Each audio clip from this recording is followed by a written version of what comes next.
এবারে shape builder টুল নিয়ে আমরা কিছু অ্যাডভান্স কাজ করি। সর্বপ্রথম আমরা এই যে পোলার গ্রিড টুল তো নাম শুনেছি, তাই না?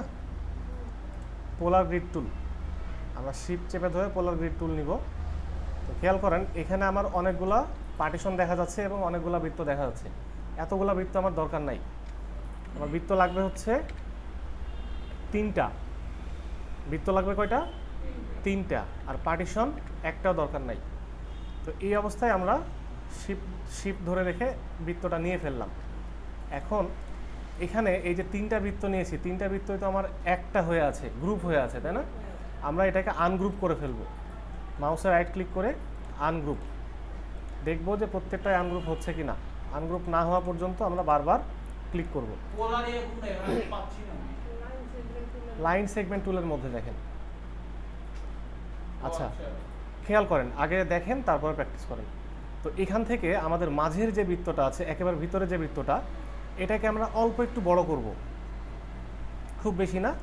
অল্টার শিফট চেপে ধরে, এখানে কিন্তু অবশ্যই অল্টার শিফট ধরতে হবে, না হলে সেন্টার পয়েন্ট নড়ে যাবে।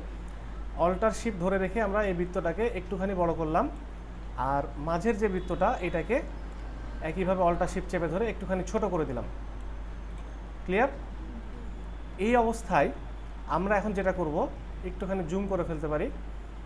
এবার লাইন সেগমেন্ট টুল নিয়ে এই মাঝের বৃত্তের এই রকম জায়গায় মাউস নিয়ে আসলে দেখেন এই যে আমার এটা যে লাইন বরাবর হচ্ছে সেটার একটা ইন্ডিকেশন দেখা যাবে, দেখা যাচ্ছে না?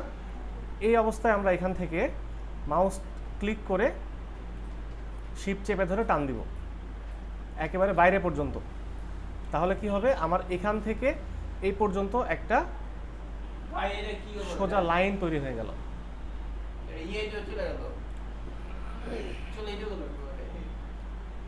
এখান থেকে এই পর্যন্ত একটা সোজা লাইন নিলাম। এবারে আমরা যেটা করব, আমাদের ওই যে রোটেট টুলের কথা মনে আছে না, এই রোটেট টুলটা আমরা নিব।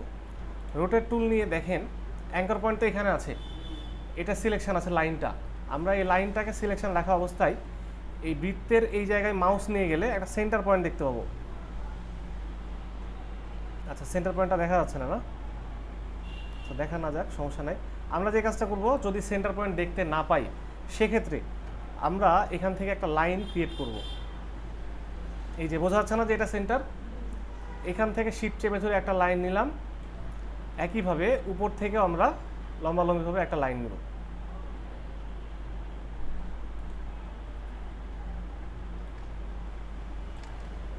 এবারে আমরা যে কাজটা করব, আমাদের এটাকে সিলেক্ট রেখে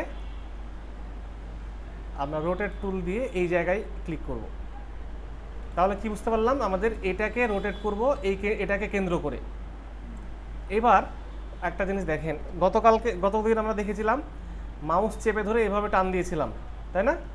তারপরে অল্টার চেপে ধরেছিলাম। আজকে আমরা সেটা করব না। আজকে আমরা যেটা করব, এই যে সেন্টার পয়েন্টটা এখানে বসাইলাম না, এই সেন্টার পয়েন্টের উপরেই অল্টার চেপে ধরে একবার বা দুইবার ক্লিক করব।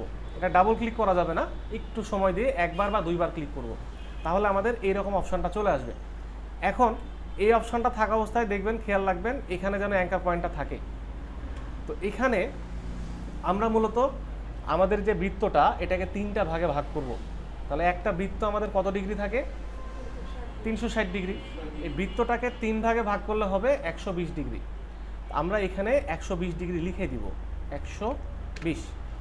এবার ওকে না করে আমরা কপি করব, কারণ ওকে করলে ওই যে লাইনটা আছে ওইটাই রোটেট হবে, বাট আমরা চাচ্ছি ওইটাও থাকবে, আরও একটা নতুন লাইন আসবে, সেই জন্য আমরা কপিতে ক্লিক করব।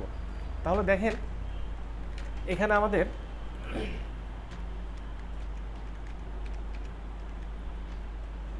লাইন দেখা যাচ্ছে না? এই লাইনটা ছিল, পাশাপাশি এটাও কিন্তু চলে আসছে না? এবার যদি আমরা কিবোর্ড থেকে কন্ট্রোল-ডি চাপ দিই তাহলে সেম কাজটা আরও একবার পুনরাবৃত্তি হবে না? কন্ট্রোল-ডি চাপ দিলাম, দেখেন এখানে বৃত্তকে 3টা ভাগে আমরা ভাগ করতে পেরেছি না? এখন আমাদের এই লাইনগুলোর আর দরকার নাই, এই লাইনগুলো আমরা ডিলিট করে দিলাম। এবারে আমাদের যেটা করতে হবে, এই জায়গা এখানে এটার সাথে এই বৃত্তের সাথে এই লাইনটা কানেক্টেড আছে কিনা এটা দেখতে হবে। এখানেও তাই, এখানেও তাই, এটা কানেক্টেড আছে কিনা সেটা দেখতে হবে। তো তো এইরকম কোনো জায়গায় কানেক্টেড আছে কিনা এটা দেখার জন্য আমাদের শর্টকাট হচ্ছে কন্ট্রোল ওয়াই চাপ দিব। কন্ট্রোল ওয়াই চাপ দিলে আমাদের কোনো ফিল স্ট্রোক থাকবে না, শুধুমাত্র পাথ দেখা যাবে। তো আমরা কন্ট্রোল ওয়াই চাপ দিব, তারপরে এই জায়গাটাকে জুম করব, করে দেখব যে এখানে লাইনটা কানেক্টেড আছে কিনা। আমরা দেখতে পাচ্ছি না লাইনটা এটার সাথে কানেক্টেড আছে, ওকে। একইভাবে এটাও কানেক্টেড আছে কিনা আমরা দেখব, দেখা যাচ্ছে কানেক্ট আছে, আছে না? ঠিক আছে। একইভাবে এটাও আমরা দেখব তিনটায় কানেক্ট আছে কিনা। এখানে কানেক্ট যদি না থাকে তাহলে আমরা ফাইনালি কাজ কিন্তু শেপ বিল্ডার টুল নিয়ে কাজ করতে পারবো না। তো এখন দেখেন আমি আবার কন্ট্রোল ওয়াই দিয়ে ব্যাকে চলে আসলাম। এবার এখান থেকে সবগুলোকে আমি একসাথে সিলেক্ট করব। সবগুলোকে সিলেক্ট করে শেপ বিল্ডার টুল নিয়ে আমরা ফিল কালারের প্রথমে দিলাম হচ্ছে আকাশি কালার।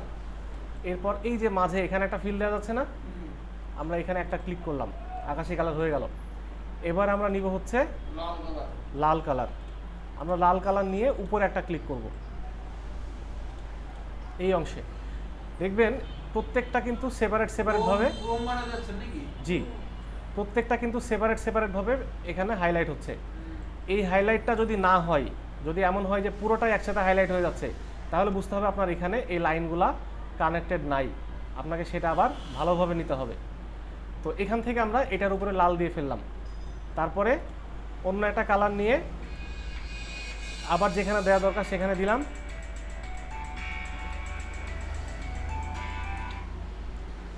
এবার যে বাড়তিগুলা এই লাইনগুলা এগুলো তো আমাদের দরকার নাই, আমরা চাইলেই এগুলোকে অল্টার চেপে ধরে ডিলিট করে দিব।